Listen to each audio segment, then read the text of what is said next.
You think of a house with subsidence. I don't know whether you've ever been in a house with subsidence, Kate, but I certainly have because my husband's a builder.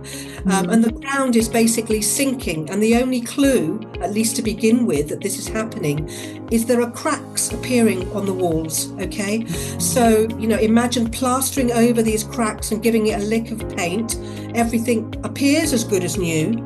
But if you continue to ignore the fact that your house has subsidence and is sinking, it will get to the point where it will be beyond repair, which is similar to the human body.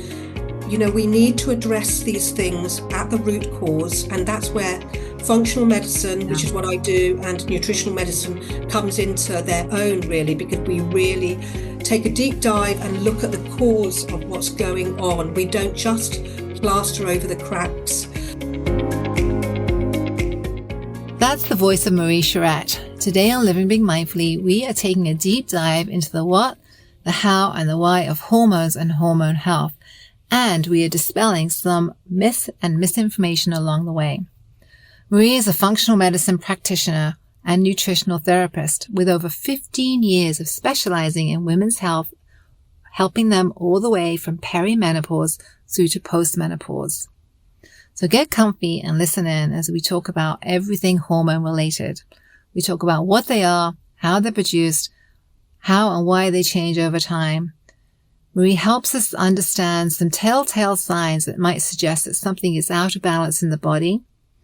We talk about the right kind of exercise. We talk about food. We talk about how to get the right kind of help if you are struggling a little bit with hormones and the whole transition through to menopause.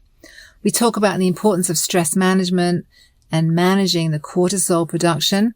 That part of the conversation was a game changer for me. And honestly, throughout the show, there are just so many great tips and strategies. Marie is so generous with her knowledge. Marie wraps things up with some wise sage advice as well. Like us, Marie is really walking the walk. She's committed to her own health and wellness and helping other people thrive. She thinks of menopause as a new beginning, which I love. And she has a very generous offer for listeners, so please check out the show notes. I learned so much from Marie today. This might be one of those episodes that you bookmark, listen to twice, and share with a friend. So lastly, a couple of quick community announcements. Remember, download your free hiking guide or the newest guide, 12 Ways to Calm Your Nervous System, which is full of simple and effective ways to reduce stress and anxiety. A perfect companion for the show today. And if you are finding you want a little more support and inspiration and guidance as you create this more intentional lifestyle, why not start with one of my best-selling books, either Never Too Late or You Are Limitless. And all that can be found at katechampionauthor.com. Also, please remember there is a Facebook group, which there's always something fun going on. Again, if you need a little bit more support and community, it's the Back of the Pack Facebook group, and we would love to see you there. And heads up, we are putting together a couple of courses. We've had some requests for that. So again, all these resources are designed to help, support, and inspire you to live longer, stronger, and healthier lives. Okay. As always, I thank you, I support you, and I'm here for you. Here's Marie. Enjoy. Hello, Marie. How are you today? I'm very well, thank you, Kate. How are you? Good. It's so nice to connect today, and I'm really excited about this conversation. On the pre-chat, I was just letting Marie know that I work with this population, like 45 and up, mostly women.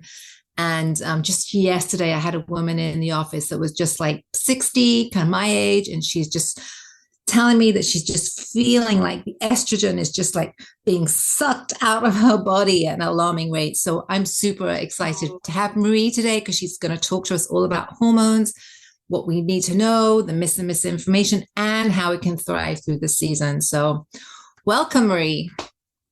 Thank you, Kate. I'm so excited to be here with you. So as always, I just want to hear about you. I want to hear about the woman. I want to hear about you, a little bit about your story, and kind of how did you get into this?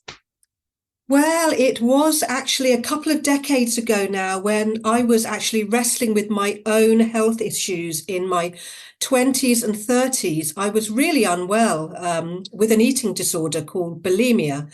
And in fact, I was actually addicted to what I would call junk food. Okay. I ate only pre-packed meals, the ones that you throw into the microwave. I didn't touch a single vegetable. I was on takeaways, takeouts, processed food. Um, it was no surprise that I was actually very unwell. And I was also a walking pharmacy. I was on so many medical drugs. And actually, it was then that I was overprescribed a particular drug, which left me with a suppressed immune system. And thereafter, systemic infections, UTIs, fatigue, mood issues, hormonal imbalances, you name it. I was unwell for over 10 years because I was very stubborn. I didn't believe in anything else other than doctors and allopathic medicine at the time. And in those days, I didn't think there was anything else out there that could help me. So I was stuck for 10 years. But eventually, I had to do something different, Kate. I wanted my life back. So I found a very good nutritionist, and the rest is history. I was blown away by the power of food as medicine. And I haven't looked back since. I wanted to, after I discovered this healing modality, I wanted to shout it from the rooftops, that you don't have to suffer in silence, that there is, in fact, hope. And that propelled me to go on to train as a nutritional therapist and then a functional medicine practitioner thereafter. So, that's how I got into it. And I started this business, Your Healthy Hormones, very recently, because before that I was helping everybody. But I thought it'd be nice to niche down and help women of around about my own age, because I've been through the menopause and I managed to come through it relatively unscathed. In fact, I did thrive through my menopause, and I wanted to share how I thrived through menopause and how I help other women do the same. So Got it. that's where I am now. Okay, so thank you, Marie, for sharing a bit of that background story.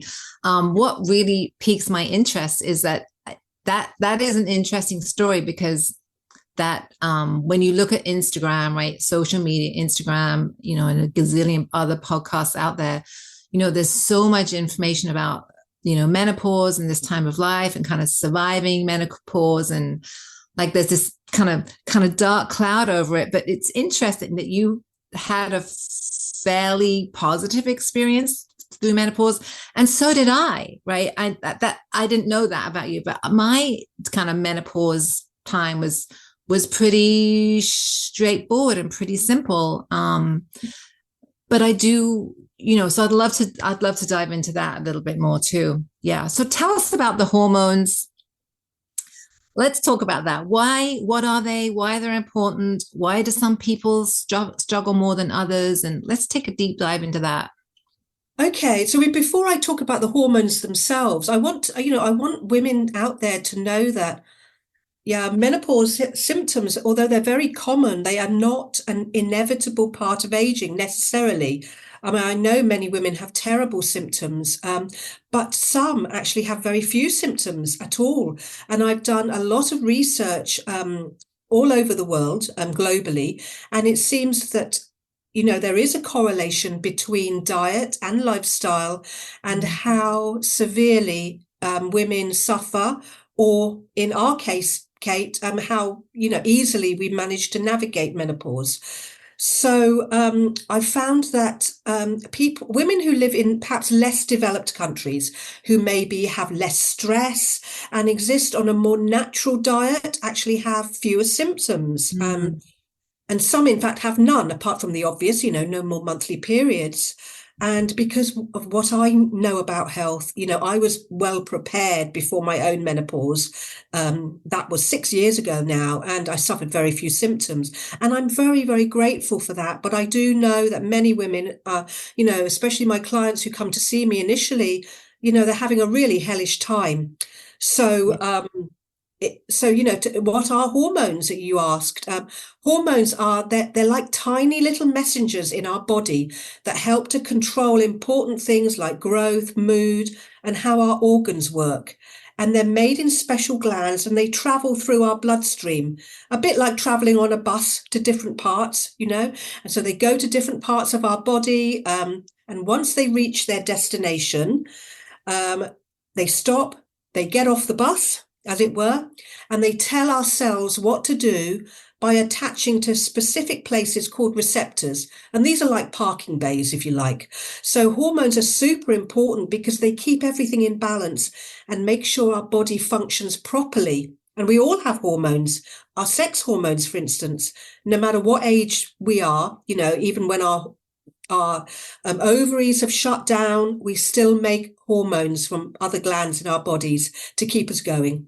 Okay. But So that I'm going to stop you right there. Hold on yeah, for a second, because that for me is so crucial that I think if I'm hearing you correctly, you are saying just because we go through menopause and those ovaries shut down and the period stop, we are still producing hormones, right? This whole thing just doesn't dry up like the Sahara Desert, right? We're still producing hormones. We're still doing the thing. The body's still doing the thing. Is that what I'm hearing?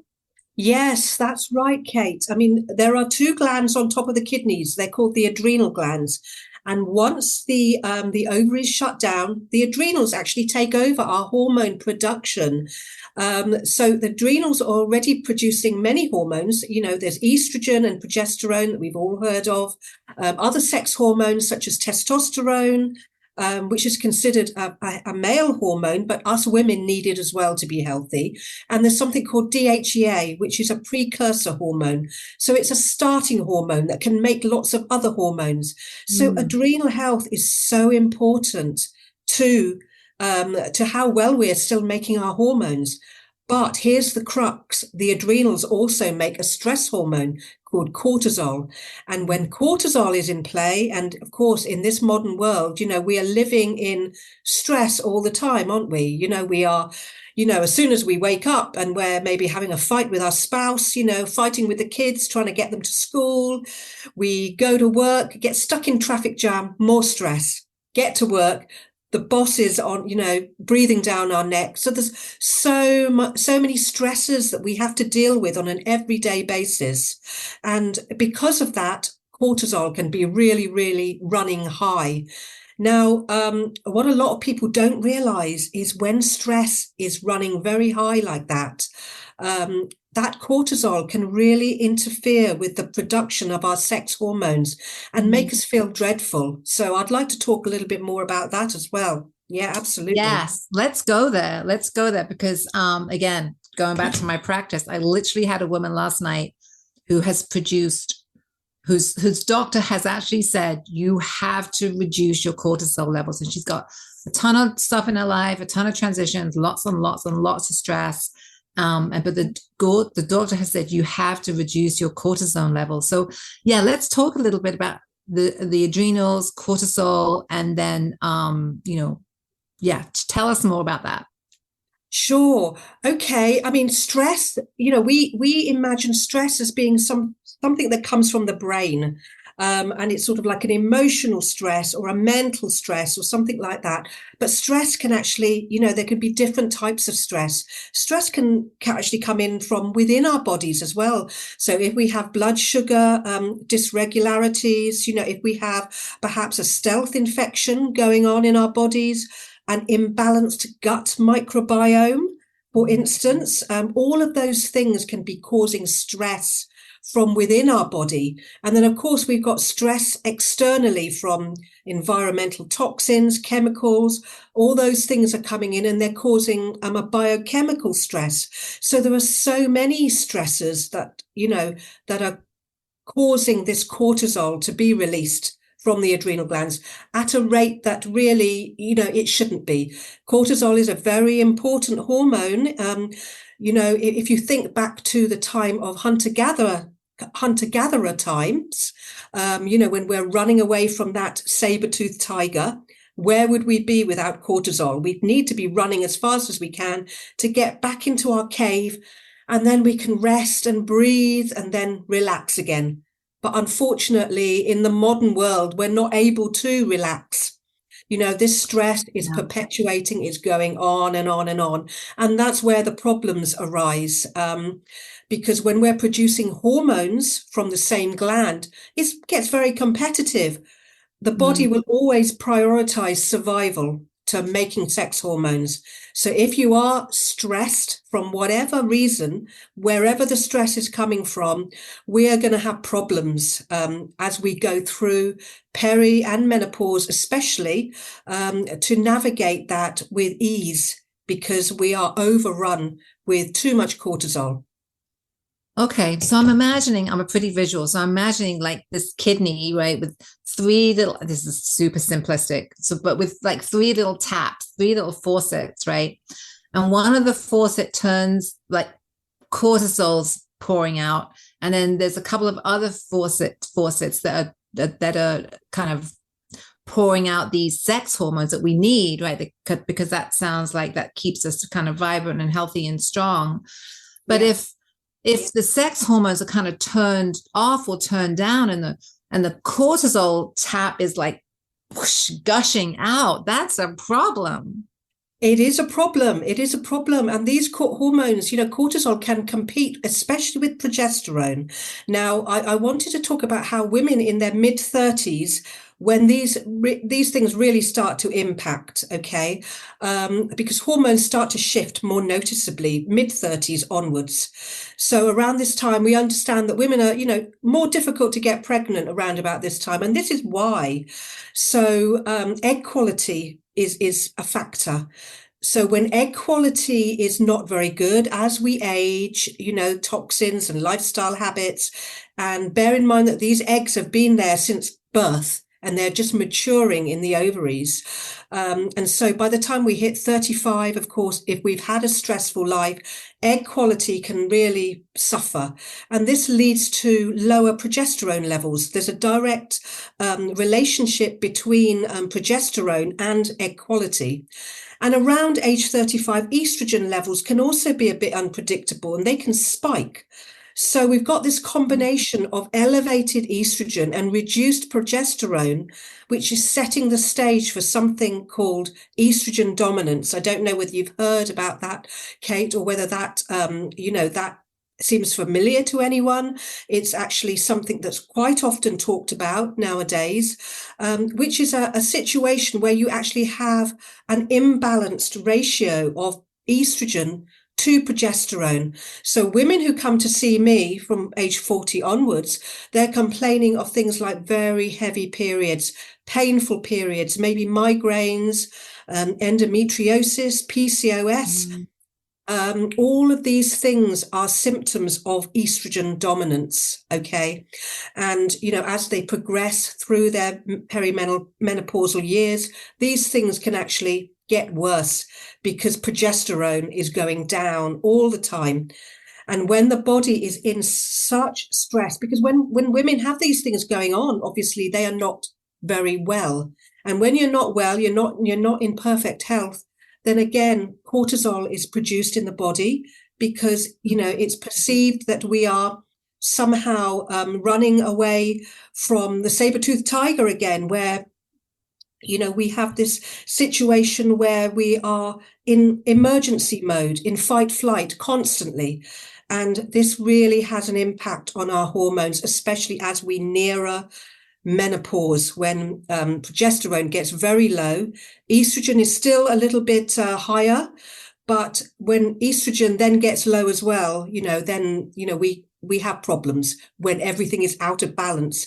The key is to have everything in balance as they reduce, as the hormones reduce over time, providing they're in balance, then, you can still feel and look very, very well. So it's the imbalance of these two hormones, especially, that's key. Well, that is just such great information. So what's coming up for me is that, that I see so many women, and this is all invisible, right? You can't kind of see this, it's not like a cut or a broken bone or a rash, a skin rash, right? These imbalances are kind of invisible. So when a woman comes in to me and she says, I've just got no energy and I'm just kind of gaining weight and I'm not feeling well, that's often the last thing that people and doctors, etc., are thinking about is this hormone imbalance. They're looking at, is this depression? Is this anxiety? What's going on here? So it feels like it's kind of so invisible. So how might a woman tell that some of these things might be out of balance? Yeah, I mean, our symptoms are actually clues. They're clues that something is going on deeper in our bodies that, are not serving us. So we really need to take notice of the symptoms. And often, symptoms of hormonal imbalance can really manifest in the general type symptoms that you've just spoken about, Kate, the fatigue, the anxiety, the depression, the weight gain, especially around the middle. That is a real clue. And the heavy, painful periods in perimenopause, dry skin, brain fog, things like that. These are all symptoms that we need to be mindful of because these are correlated with these hormonal imbalances. So when a woman comes to me and she tells me about these symptoms, I know straight away that her hormones are likely to be out of balance, and we get to work on on correcting this. Yeah. Okay, so walk us through that. So would that be kind of blood tests? Would that, how do you know, right? How do you test that? How do you know? Yeah. Okay. Well, initially I get clients to fill out a very comprehensive questionnaire that might take them a couple of hours to fill out. Actually, it's very long, and it gives me clues as to what's going on in their body based on their symptoms. Okay. And after that, that we have a consultation, which is usually a very long, deep dive consultation, and I carry on fishing for clues. Okay. And there are clues. It's like a big jigsaw puzzle, if you like, that I put the pieces together. But I do also offer testing, and it's called a dried urine test for comprehensive hormones. And that really gives a big picture on what's going on in the body with regard to the sex hormones, what cortisol is doing, what estrogen, progesterone, DHEA, testosterone is doing in the body. And not only that, how these hormones are being metabolized.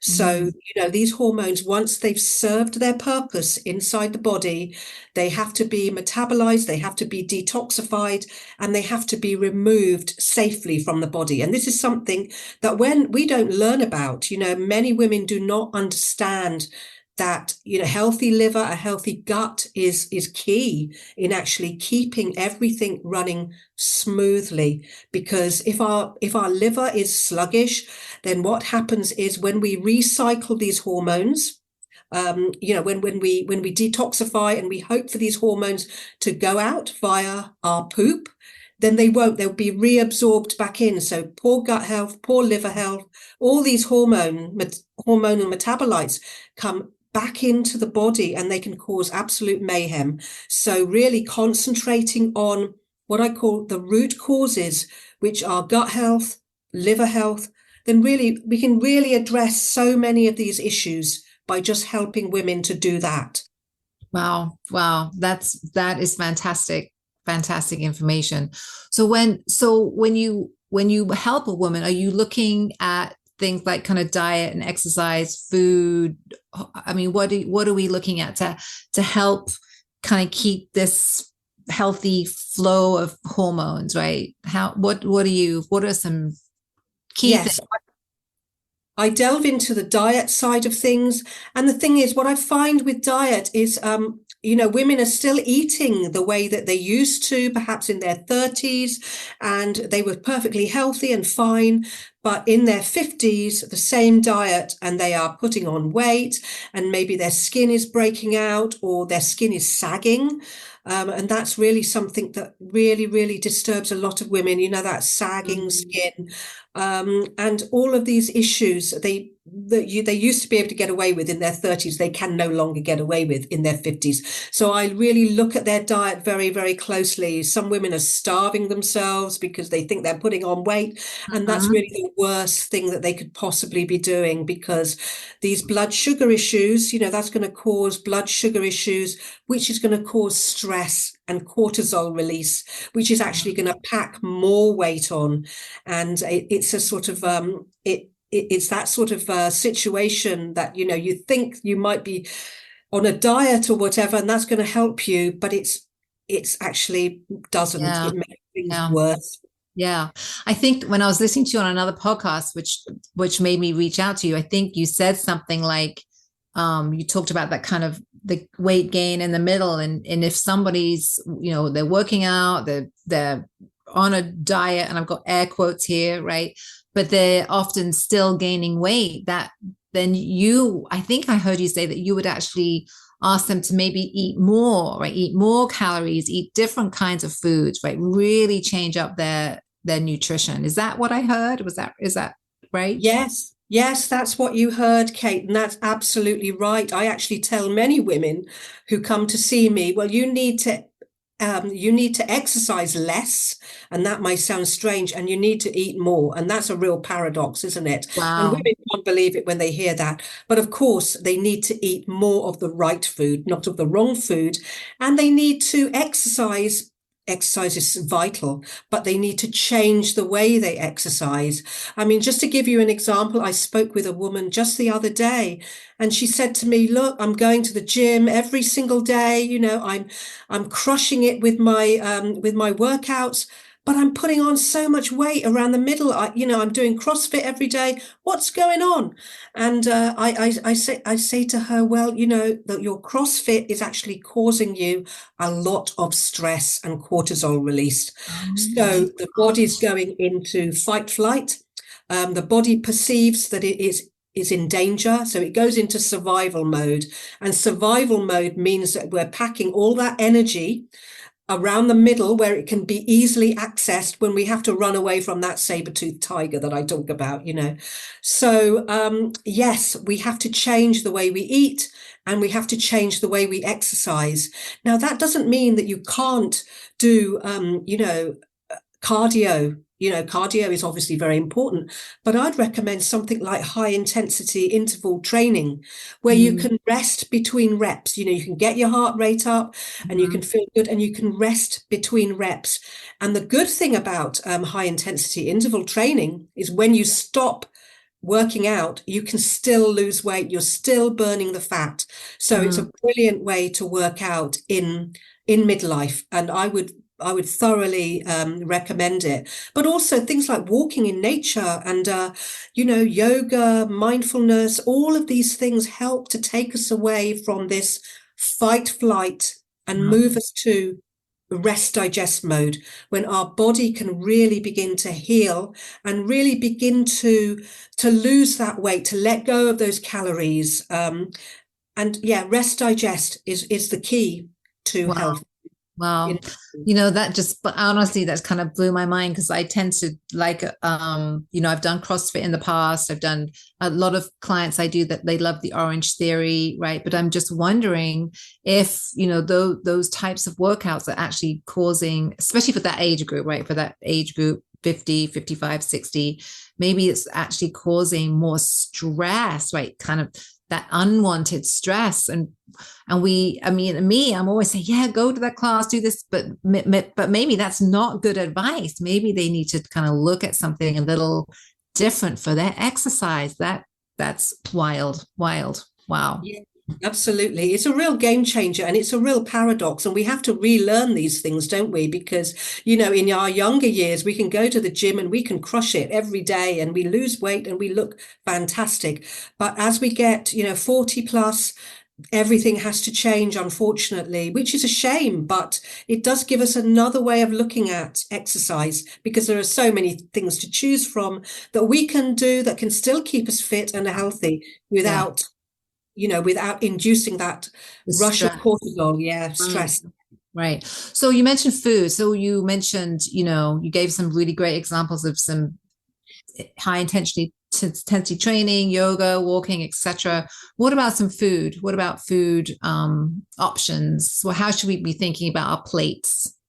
Yes, well, our plates really need to have an array of different colors on there. So lots of vegetables of different colors.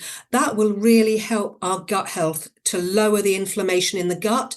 It feeds the good guys, the good bacteria, which keeps everything in at an anti-inflammatory state, because we have those bad bugs, those bad bugs are very inflammatory. And again, they're causing stress and cortisol release. So we don't want that. So we want a whole food diet, which is basically eating real food, less of the processed food. I always encourage maybe an 80-20 rule, because at the end of the day, we still want to enjoy life. We still want to go out and eat out and things like that. So providing you don't have terrible symptoms, then you can still do that. You can still have fun. You can still eat, at restaurants and what have you. But when you're eating at home, I really recommend a whole food diet. So that's, the meat should be clean, meaning it's not injected with antibiotics, hormones, and things like that. So clean meat, clean fish, lots of vegetables, grains at a minimum. They still, can still have grains, but maybe not so much of the inflammatory grains like gluten-containing grains like wheat and things like that, because they are, again, causing inflammation in the gut. Many people are actually intolerant to gluten without realizing that they are. So yes, a whole food diet is what I recommend, with lots and lots of vegetables. So the vegetables should really make up 70% of your intake of food. So Wow. that's how to do Great. it. That's great. Thank you so much. So another quick question I have on my mind, like, because there feels to me, again, like on Instagram, social media, there's just so much negativity about hormones, and you almost get the feeling like life is over, and life isn't over. I'm 16. I can tell you life is not over, right? I'm still vibrant and active and walking and healthy and doing all the things, right? No big deal there. So let's talk about thriving during the season, right? How can women really embrace this and begin to just thrive? Tell us about that. Tell us about thriving.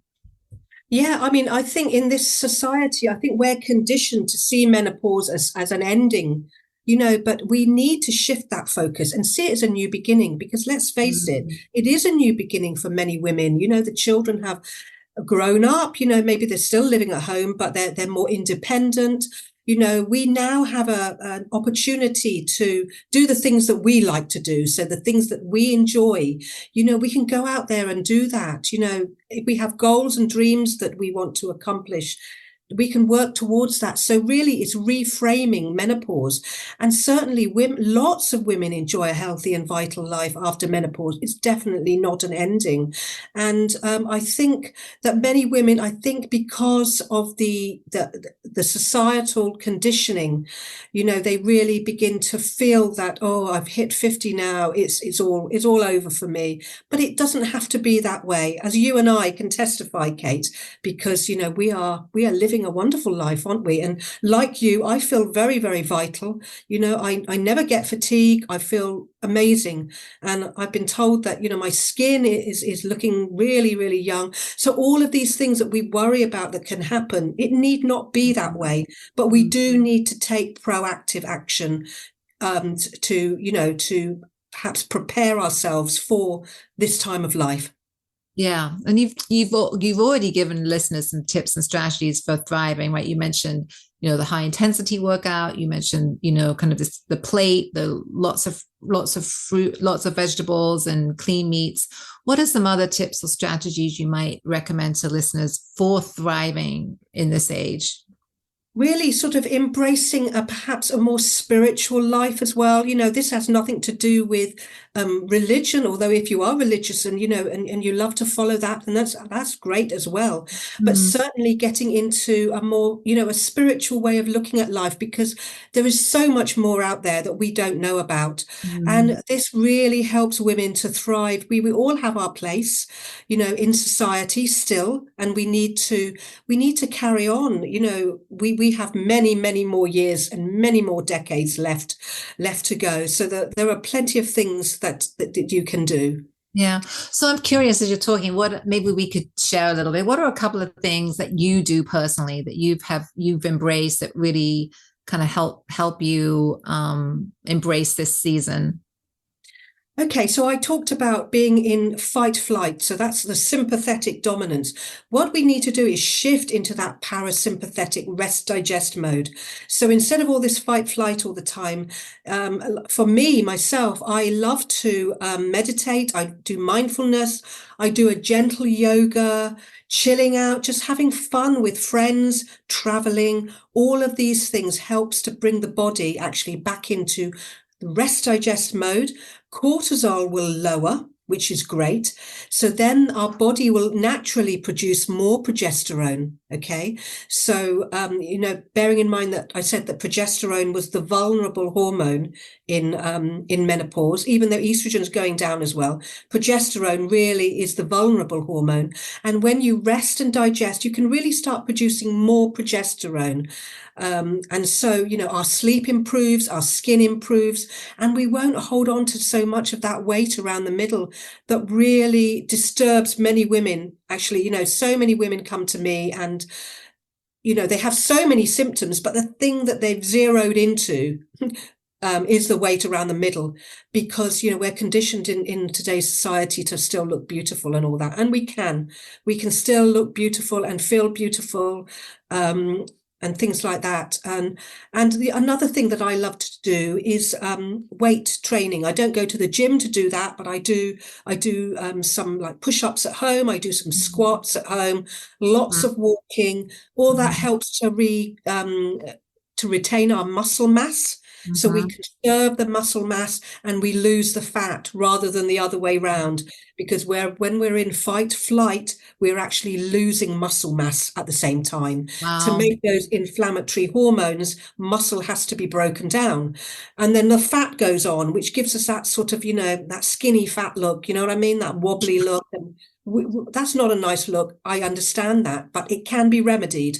So get Wow. yourself into that parasympathetic dominance, which is where it's at. That's where we need to be. Wow. That is beautiful, beautiful advice. And I'm just like, I'm smiling because I'm so connecting with you. There's a couple of things that you mentioned on your list that I also do on a pretty regular basis. So walking, hiking, time out in nature, 100%, right? And I can just, when you go into the woods or whatever, you can just literally feel your body like, right? You can just it just melts. It's just amazing. It Yeah. is amazing. It is Yeah. absolutely amazing, and I'd just like to share something with you. I mean, I don't always adhere to my own, my own pearls of wisdom, shall I? Sometimes I ignore my own advice, and I overwork into the evening sometimes, and it's really, I think I can get away with it, but I can't because a few days or a few weeks later, my clothes start feeling tighter. Yes, that waistline has expanded and things like that. But one thing that that I do actually, which is great, and I did it yesterday. I was overworking into the evening again. After finishing, rather than going straight to bed, I went out into the garden, took my shoes off, and actually just walked on the grass. So that's very grounding. So the act of actually grounding into the earth is sounds a little bit woo-woo, but No, actually it's these beautiful. woo-woo things are actually based in science. And so that's very grounding, and it really brings us back into that rest digest mode. So I thought I'd share that because, everyone has access to a park or some outside space that they can go to do this. And it really very beneficial to us. Yeah, that's beautiful. And I'm smiling like a Cheshire cat here because I just totally get that. It totally resonates with me. And I'm going to share something kind of weird I do too because I have, private practice back to back, clients, etc., kind of like you. and I have a couple of long days a week. So when I come home, it's like 8:30 at night, right? And it's been a long day, which is fine. I have great stamina. But I will get out of the car, and we kind of live in the country. So we get this beautiful, big, dark sky. And I'll get out of the car and I'll just put my bag down and I'll just take a minute and I'll just look up at this big sky and I'll look at the stars and if there's a moon and just take a few breaths, right? Just literally look at the sky, observe it all, just take a few, 2 or 3 big kind of deep breaths, and just that's enough. That is enough. It just, again, you can just feel this reset. Then I go into the house and, deal with whatever's in the house. But just, so I guess I want listeners to hear, this doesn't have to be any special equipment, any fancy gym membership, any like big commitment to time, right? These small things can make a huge difference. Absolutely, Kate. Yes, just, whenever you find a moment just to breathe and just to relax, even if it's only 5 minutes in the day, that will benefit you so much with your hormone balance and general health all around. So Yeah, it's a win-win. Yeah. Is there anything else you'd like to add before I ask you my favorite sage advice question? Anything else you want to add? Yeah, we were talking about, on social media myths and misinformation and things like that. Yeah, I mean, one of them I actually read the other day, women talking about, the sex life, which is obviously something that is on most of our minds a lot of the time. We're either not having it or where we are having more of it than the next person. But sex life doesn't have to go out of the window when we're going through menopause. It may be that your level of libido is not as it was in your 20s and 30s, but you can still enjoy sex after menopause. And I was reading this post and it was actually heartbreaking because this particular woman, she felt like she could no longer do it. She could no longer. And I think a lot of that was, again, how she saw herself. The weight had gone on. She didn't see herself as attractive, which is such a shame. It's very sad.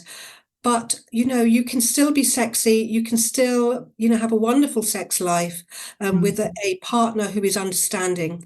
And so I just wanted to touch on that. It's not something that we need to stop enjoying. Okay. And thank you for bringing that up. That's really powerful and really important to know. Yeah, it really is. Because I would imagine, right, sex would be one of those activities, if you like, that kind of bring the nervous system down a bit, right? It reduces stress, right? It's a kind of a stress release. Yeah, absolutely. And just that touching, just touching each other, even if there's no intercourse, just being with somebody and enjoying their company and that, the beauty of touch, really. Yes, it's a very, very rest, digest mode enhancing experience. So yes, I love that. I love that. No, I love that. Thank you so much for bringing that point to the table. I appreciate it. So, my last and favorite question, if you had one piece of sage advice to share with listeners about living intentionally, and it doesn't necessarily have to be kind of hormone related, what would that be? Okay, yes. Well, to live intentionally, I think we need to understand, really. It's important to understand, especially, in view of chronic health problems that we begin to experience in midlife. These health problems begin to come on, don't they? These can take months, years, or even decades to show themselves. So it's really important, as I've said before, to really take note of these symptoms that you are experiencing, because these symptoms are clues to an underlying dysfunction in the body. So don't wait, just, and don't rely on Band-Aids. If you keep getting headaches, don't keep reaching for the pills. Try and find out what's causing, dig down basically to the foundations of health to see what might be an underlying cause of what's going on.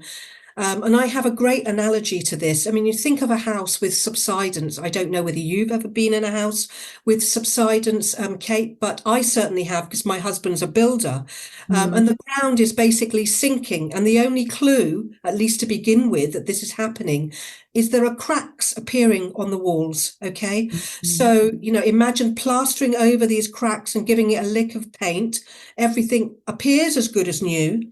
But if you continue to ignore the fact that your house has subsidence and is sinking, it will get to the point where it will be beyond repair, which is similar to the human body. We need to address these things at the root cause. And that's where functional medicine, which is what I do, and nutritional medicine comes into their own, really, because we really take a deep dive and look at the cause of what's going on. We don't just plaster over the cracks. And I just wanted to share that. And that includes hormonal imbalances as well. If you are suffering more than perhaps you should be, we should find out why. It's not just the declining hormones. That is a factor, and it's certainly a trigger, but there's more going on than just that. So we need to find out what that is. Yeah. I love that. And I really feel that's incredibly wise and sage advice, because what's coming up for me too is sometimes, especially with the healthcare the way it is, and this is a whole nother conversation, but you're going to need more than 15 minutes with your primary care doc, right? You're going to need a whole, you're going to need, like you said, someone that's going to take the time and look at all these different levels and do the dry pee test and all the rest of it, right? So, sometimes you really, as women, I hate to say this, right? But as women in healthcare, sometimes we really have to advocate for ourselves and look outside the box a little bit. So I also encourage people to do that too. And reach out to someone like Marie. I mean, wow. Yeah. Where can people, talk about reaching out, where can people find you?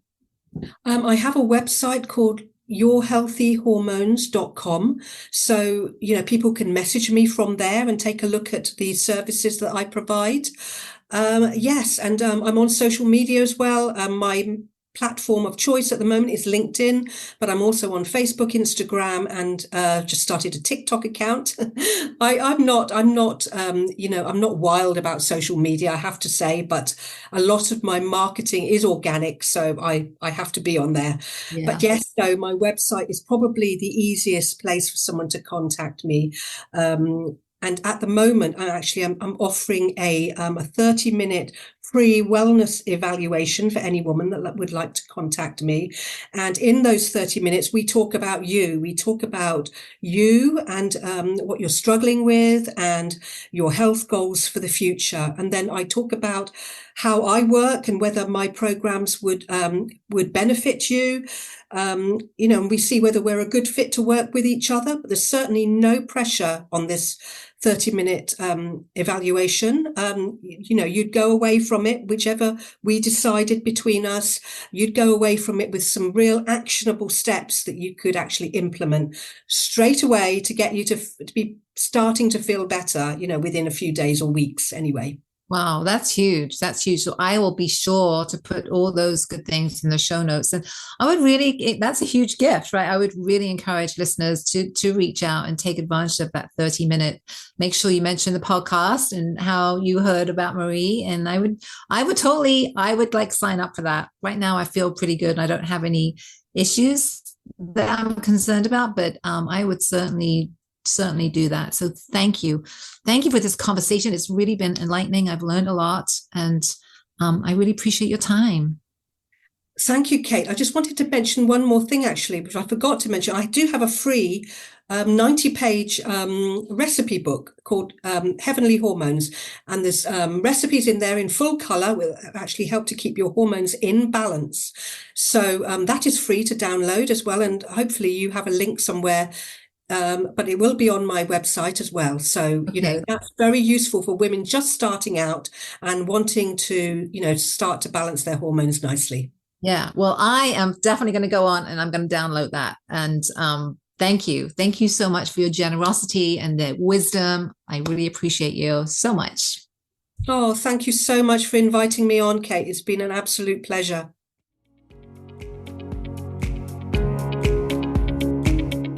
Thanks so much for listening.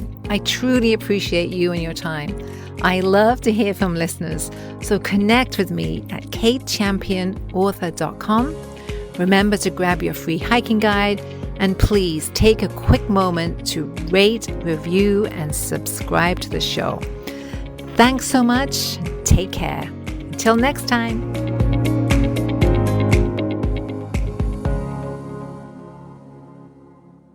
Hey, me again. Just a reminder, this podcast should not be considered professional advice. It's also not a substitute for mental, physical, or any other healthcare-related treatment. For any questions about your condition and/or concerns, please contact a fully licensed healthcare professional. Thank you.